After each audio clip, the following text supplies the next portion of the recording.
What's up, everybody? Just want to say thank you, everybody, for 1,000 followers on TikTok. I'll keep the great content coming. Today we are making a turkey, broccoli, and 5 cheese stuffed tortellini dish. We are going to start out with some ground turkey. We're going to chop it up on the Blackstone.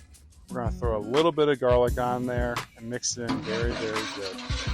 We are cooking the tortellini al dente as well as the broccoli. Once the broccoli and the tortellini are on the grill, we're going to throw down some chicken broth, a little heavy cream, and finish it off with some Parmesan cheese. If you like this content and all the great things that a Jeep can do, please like and subscribe. I hope you enjoy.